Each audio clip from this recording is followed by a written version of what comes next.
প্ৰিয় বন্ধুসকল, আজি 21 জুন সেউজ কোঁৱৰ পৰাগ চলিহাৰ দ্বাবিংশতিতম মৃত্যুদিন। এই দিনটোত তেখেতক শ্ৰদ্ধা সহকাৰে গ্ৰহণ কৰিছোঁ। মই তেখেতৰ বিভিন্ন সাহিত্যৰাজিৰ বিষয়ে আপোনালোকক অৱগত কৰিব বিচাৰিছোঁ।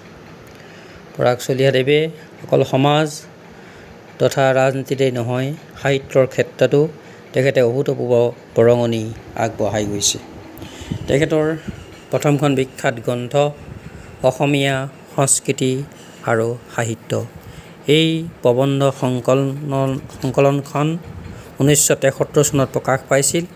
ইয়াত তেখেতে অসমৰ থলুৱা সংস্কৃতিৰ গতিধাৰা, অসমীয়া লোকগীতৰ সুৰ, অসমীয়া সংগীতৰ সুকীয়া বিভাগ প্ৰতিষ্ঠা, অসমৰ শাস্ত্ৰীয় সংগীতৰ সাধনা, নাট ভাওনা, বৰ্তমান আৰু ভৱিষ্যত ভাওনা, আঁৰ কাপোৰৰ আঁৰৰ কথা, স্বাধীনতাৰ আগে পিছে অসমীয়া নাট, অসমৰ সাংস্কৃতিক ঐতিহ্য, বিহুৰ বোধন, বহাগ বিহুৰ তাৎপৰ্য, আমাৰ সাহিত্যলৈ লাগে উষাৰ জিলিঙনি, বেজবৰুৱাৰ কবিজনা, বেজবৰুৱাৰ দিনৰ অসমীয়া সমাজত অভিমুখী, বেণুধৰ ৰাজখোৱাৰ সাহিত্য সম্ভাৰ, বেজবৰুৱাৰ ধৰ্মভাৱ, যদুকবিৰ জীৱন দৰ্শন আৰু কাব্য প্ৰতিভা আৰু মই মতালি ভাৱৰ ভেটি উচন।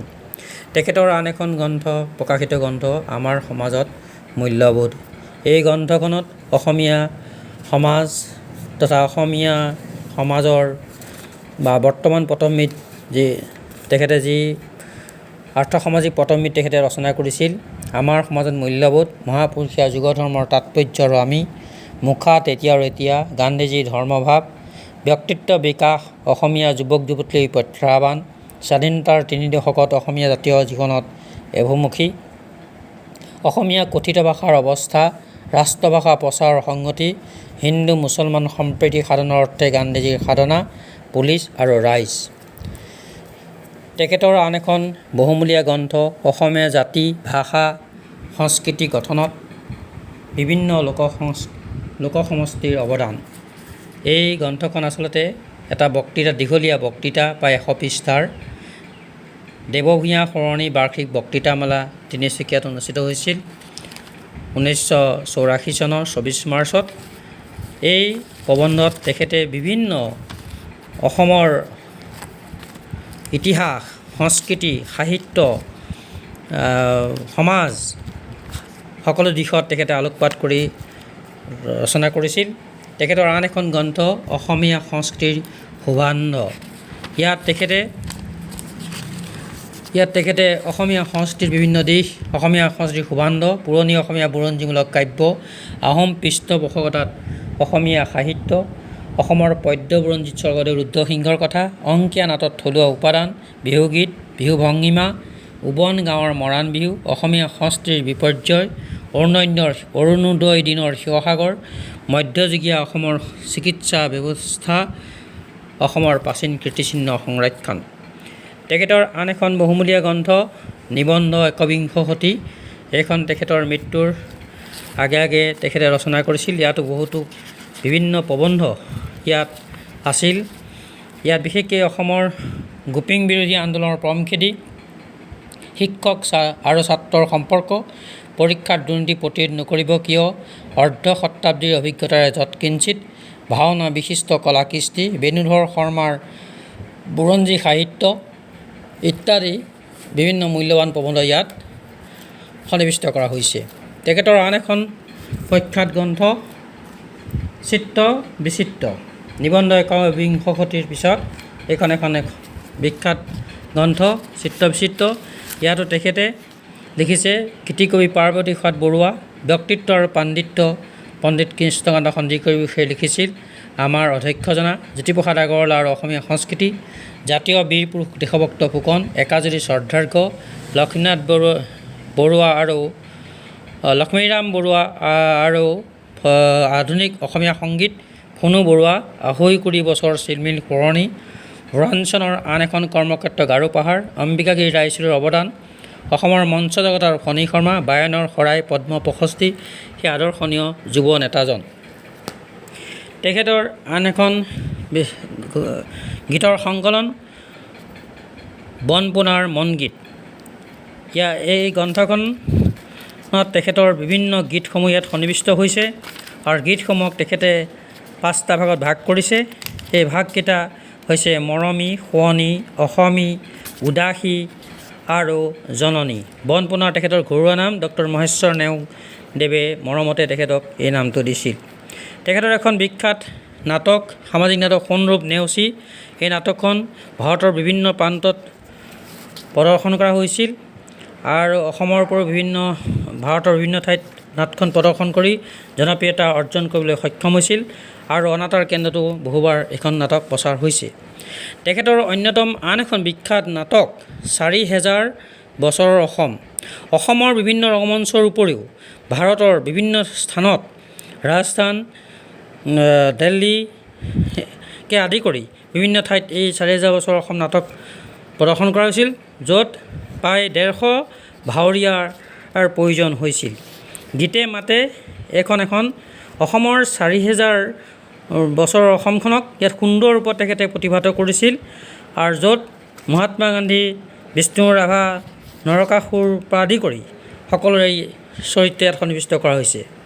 তেখেতৰ আন এখন গ্ৰন্থ, ইংৰাজী গ্ৰন্থ এছপেক্টছ অৱ আছামিজ কালচাৰ। সেইখন বহু সমাদিত এখন গ্ৰন্থ। ভাৰতৰ বিভিন্ন প্ৰান্তত এই গ্ৰন্থখন সমাদিত হৈছে।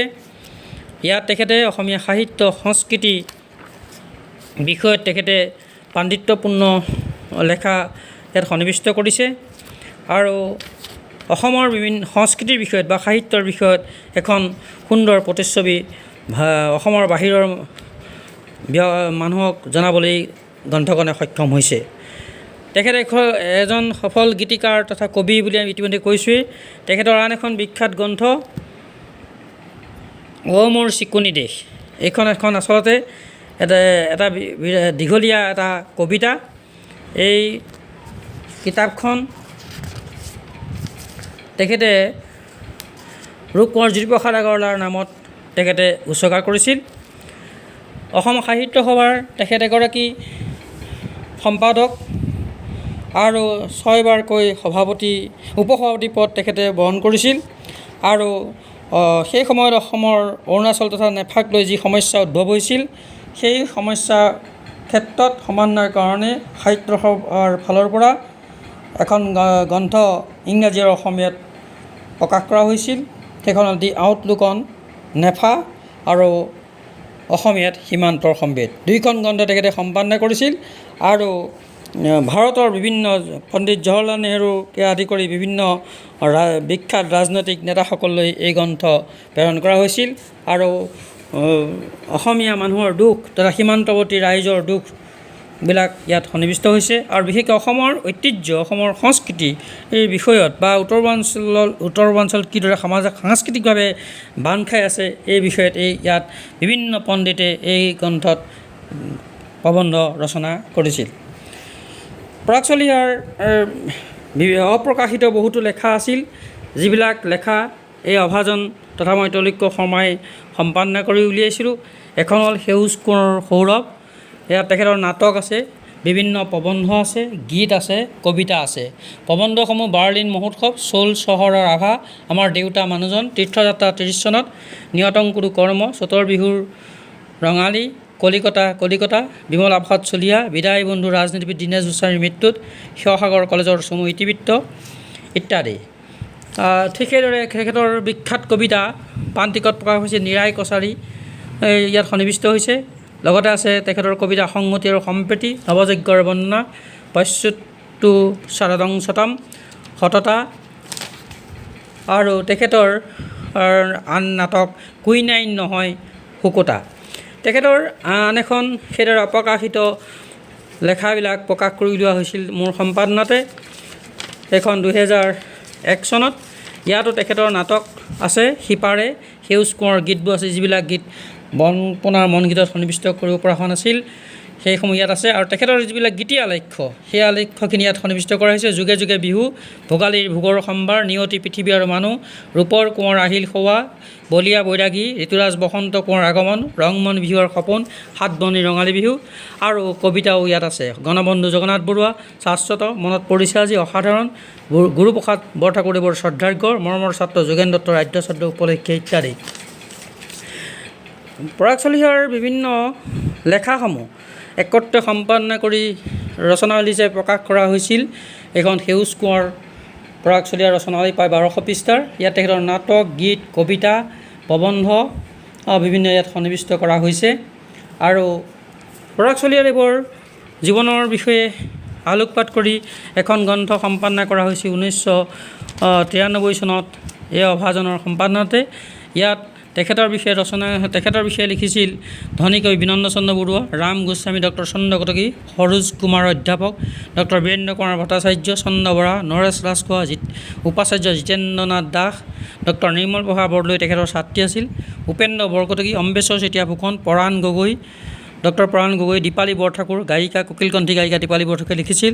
প্ৰফুল্ল চন্দ্ৰ বেজবৰুৱা এডভোকেট, ডক্টৰ পূৰ্ণানন্দ শইকীয়া, তিলেশ্বৰ বৰদলৈ মুক্তিযোদ্ধা, জগত চেতিয়া প্ৰণতি গোহাঁই, ডক্টৰ ধ্ৰুৱজ্যোতি গোস্বামী প্ৰমুখ্যে বিভিন্ন ব্যক্তিসকলে ইয়াত লেখাত আছে। আৰু তেখেতৰ বিভিন্ন গ্ৰন্থৰ সম্পৰ্কত মন্তব্য প্ৰকাশ কৰা কথাবিলাক ইয়াত আছে। চন্দ্ৰপ্ৰসাদ শইকীয়াই লিখিছিল, সাহিত্য ছাত্ৰ অতুল চন্দ্ৰ হাজৰিকা, ডক্টৰ মহেশ্বৰ নেওগ, ডক্টৰ সত্যেন্দ্ৰ শৰ্মা, চন্দ্ৰপ্ৰসাদ শইকীয়া, হৰিশ্চন্দ্ৰ ভট্টাচাৰ্য, দেৱেন দত্ত। এই টাইমছ অফ ইণ্ডিয়াৰো তেখেতৰ গ্ৰন্থৰ সম্পাদনা কৰিছিল, গ্ৰন্থৰ বিষয়ে মন্তব্য প্ৰদান কৰিছিল। আৰু বিশেষকৈ তেখেতৰ 4000 বছৰৰ অসম নাটকখনে যি আলোড়ন সৃষ্টি কৰিছিল সেই বিষয়ে টাইমছ অফ ইণ্ডিয়াত বৰ সুন্দৰ এটা লেখা নিউ দিল্লীত অমিতা প্ৰীতমে টাইমছ অফ ইণ্ডিয়াত লিখিছিল এই লেখাটো। আৰু লোকসভাৰ ভাষণ ইয়াত সন্নিৱিষ্ট কৰা হৈছে। আৰু তেখেতৰ বিষয়ে পিছতো মৃত্যুৰ পিছতো পৰাগ চলিহাৰ বিষয়ে বিভিন্ন ব্যক্তিয়ে বিভিন্ন প্ৰবন্ধ ৰচনা কৰিছিল। বিখ্যাত ব্যক্তি সাহিত্যসভাৰ সভাপতি Biren Borkotoky, doctor Hiren Gohain, Homen Borgohain, doctor Bhabendranath Saikia, doctor Nirmal Prabha Bordoloi, doctor Nagen Saikia, Padma Borkotoky, Prafulla Kumar Mahanta, Pradip Hazarika, doctor Jayashree Goswami Mahanta, Punya Saikia, Miran Shah, Hemanta Bordoloi, Jogen Chetia, doctor Bhimkanta Konwar, Ramraja Singh, Mukul Phukan, doctor Arun Sharma advocate, Prafulla Chandra Bezbaruah প্ৰমুখ্যে বহুতো প্ৰায় 200 ব্যক্তিৰ প্ৰবন্ধ এই স্মৃতিগ্ৰন্থত প্ৰকাশ হৈছিল। তাৰপিছতো চৰকাৰে সম্পাদনা কৰি লৈছিল এখন তেখেতৰ বিষয়ে লিখা এখন গ্ৰন্থ। তাত লক্ষধৰ চৌধুৰী, চৈয়দ আব্দুল মালিক, বীৰেন বৰকটকী, ডক্টৰ লক্ষ্মীনাৰায়ণ বৰা, নগেন শইকীয়া, ইমৰান শ্বাহ, প্ৰফুল্ল কুমাৰ মহন্ত, যতীন্দ্ৰনাথ গোস্বামী, ডক্টৰ যতীন নিপুণ, কেশৱ শইকীয়া, ডক্টৰ কৃষ্ণ কুমাৰ মিশ্ৰ প্ৰমুখ্যে বহুতো ব্যক্তিয়ে তেখেতৰ বিষয়ে ৰচনা কৰিছিল। জ্যোতিপ্ৰসাদ চলিহা, মনোজ কুমাৰ দেৱ ইত্যাদি। এয়া হ'ল পৰাগ চলিহাৰ বিভিন্ন গ্ৰন্থ। আৰু ইতিমধ্যে মই ৰচনাৱলীখনৰ কথা আপোনালোকক কোৱা হৈছেই। গতিকে আজি এই মৃত্যু দিৱসত চলিহাদেৱৰ যি সাহিত্যৰাজি সেইখিনি কথা আপোনালোকক অৱগত কৰিলোঁ। সমাজ, সংস্কৃতি, শিক্ষা সকলো দিশতে এই ব্যক্তিজনে অভূতপূৰ্ব বৰঙণি অসমীয়া সমাজ জীৱনলৈ আগবঢ়াই গৈছে। আজি 62তম মৃত্যু দিৱসত মই তেখেতক শ্ৰদ্ধাৰে সোঁৱৰণ কৰিছোঁ। ধন্যবাদ।